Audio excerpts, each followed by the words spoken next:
Cinquièmement, si le nihilisme débouche sur le vide, sur le néant et l'absurde, l'évangile de Christ, lui, se présente comme une force qui remplit ce vide de sens, d'amour et d'espérance. Car le nihilisme rend l'homme informe spirituellement et vide, alors que l'évangile, la vérité de Christ, existe, qu'elle est incarnée en Jésus-Christ et qu'elle peut libérer l'homme de l'angoisse du non-sens.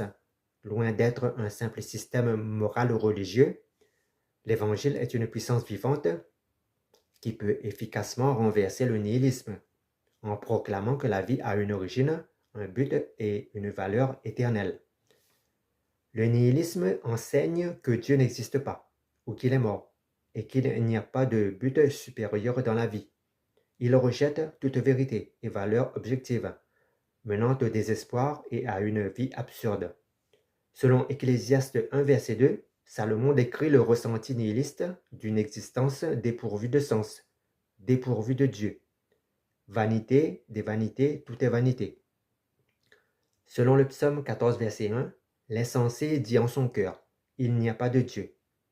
La parole de Dieu expose déjà le mécanisme du nihilisme qui nie la transcendance. En revanche, l'Évangile nous enseigne que le sens de la vie pour un homme se trouve dans sa relation avec Dieu et dans l'accomplissement de sa volonté. Selon Ecclésiaste 12, versets 13 à 14, dit « Crains Dieu et observe ses commandements. C'est là ce que doit faire tout homme. » Autrement dit, le sens de la vie pour l'homme est de répondre à l'appel de Dieu.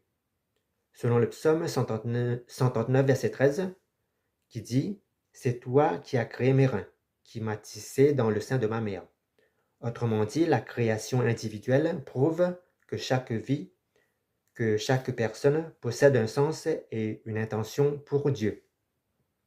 Selon Jean 14, verset 6, où Jésus déclare qu'il est le chemin, la vérité et la vie, et que nul ne vient au Père que par lui. Ici, Jésus proclame une vérité, un sens et un but absolu, contrairement au nihilisme qui rend l'homme insensé, c'est-à-dire qui le prive d'un sens, d'un but véritable. Une direction que propose le nihilisme chez certaines personnes, c'est le suicide. Le suicide est un fruit du nihilisme. Sixièmement, l'Évangile se vit aussi comme une force qui relève, qui guérit et oriente notre vie. Face au vide moral, la parole nous enseigne par 1 Jean 5, verset 20, que Christ nous a donné une vraie connaissance et un fondement éthique.